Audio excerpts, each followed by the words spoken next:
आदाब, नमस्कार दोस्तों। आप सभी मुझे देख रहे हैं QNS टीवी पे और मैं हूं आंचल मिस्कीन। जैसे कि हमने हमारी आज दिन की जो पहली एक छोटी रिपोर्ट लेकर हम आपके सामने हाजिर हुए थे, उसमें कहा था कि अगर दिन में कोई ऐसी और खबर हमारे सामने आई जो इन्फॉर्मेटिव है और फिर भी वो चीज आपको पता होनी चाहिए क्योंकि वो एक इन्फॉर्मेशन है, तो आज हम वैसी ही एक और खबर लेकर आपके सामने हाजिर हुए हैं। इसी के साथ जो दोस्तों हमारी ये जो रिपोर्ट है वो कुछ फैक्ट्स से जुड़ी है जिनके बारे में एक जागरूक नागरिक के नाते आपका जानना बहुत जरूरी है। हम कुछ दिनों से बार बार the National Family Health Survey में हासिल हुए डेटा को आपके सामने लाने की कोशिश में लगे हैं और उनको डिस्कस कर रहे हैं ताकि आपको भी थोड़ा आइडिया हो कि अलग अलग पैरामीटर्स जैसे डोमेस्टिक वायलेंस या हाइपरटेंशन जैसे मसलों पर जम्मू कश्मीर की स्थिति क्या है। अब दोस्तों आज जिस एस्पेक्ट के डेटा के बारे में हम आपको इंफॉर्मेशन देंगे वो गाड़ियों से जुड़ी है। जी हाँ, कार्स का होना एक तो नेसेसिटी है और साथ ही इसे ग्रोइंग स्टेटस सिंबल के तौर पे भी देखा जाता है। तो इसी से जुड़ी द नेशनल फैमिली हेल्थ सर्वे से ये बात सामने आई कि पूरे देश में 23.7% के साथ third highest number of cars Jammu Kashmir में पाई गई।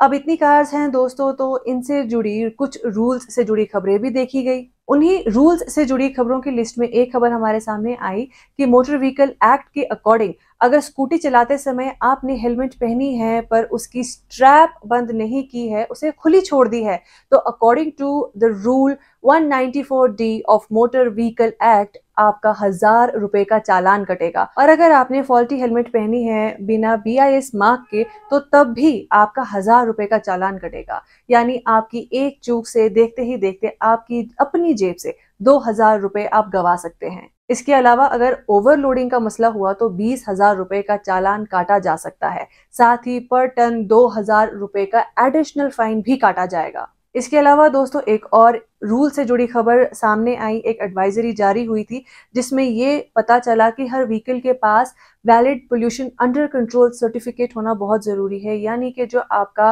पोल्यूशन अंडर कंट्रोल सर्टिफिकेट है वो एक्सपायर्ड नहीं होना चाहिए। ये सर्टिफिकेट ना होने पर एक सर्टेन टर्म की इम्प्रिजनमेंट यानी आपको जेल को फेस करना पड़ सकता है, जो 3 महीने से और आगे एक्सटेंड की जा सकती है, या 10,000 रुपए का फाइन लिया जा सकता है, या दोनों यानी इम्प्रिजनमेंट और साथ में फाइन की पनिशमेंट भी मिल सकती है। और साथ ही ड्राइविंग लाइसेंस भी 3 महीनों के लिए डिस्क्वालीफाई किया जाएगा। अब अगर हम कमर्शियल व्हीकल्स की बात करें तो कमर्शियल व्हीकल की रूल वायलेंस पर एक तो व्हीकल सीज की जाएगी और उस गाड़ी को जम्मू कश्मीर की सिटी लिमिट्स में बैन कर दिया जाएगा। इसीलिए दोस्तों अब कहीं इस तरह की सजा को आपको ना भुगतना पड़े, आप अपने BIS मार्क वाले हेलमेट प्रॉपरली स्ट्रैप्ड पहनकर निकलें और ये इंश्योर करें कि आपका पोल्यूशन अंडर कंट्रोल सर्टिफिकेट जो है वो एक्सपायर भी ना हुआ हो, वरना दोस्तों आपकी एक चूक आपको जेल पहुंचा सकती है और हजारों रुपए का नुकसान भी करा सकती है। दोस्तों गाड़ी है तो उसको चलाने से जुड़ी जिम्मेदारी का भी पूरा ध्यान रखना जरूरी है। आफ्टर ऑल ये बात तो अब सर्वे से भी सामने आई है कि J&K is the third highest vehicle possessing state. पूरी रिस्पॉन्सिबिलिटी के साथ चलाएंगे तो दोस्तों आपको भी मजा आएगा। तो इसी बात के साथ दोस्तों हमारी आज की एक और दिन की इस छोटी सी रिपोर्ट में सिर्फ इतना ही। उम्मीद है दोस्तों हमारी जो ये एक छोटी सी पहल है इसमें आप तक जरूरी जानकारी जो आपके लिए फायदेमंद या नुकसानदायक हो सकती है वो आपको काम में आएगी।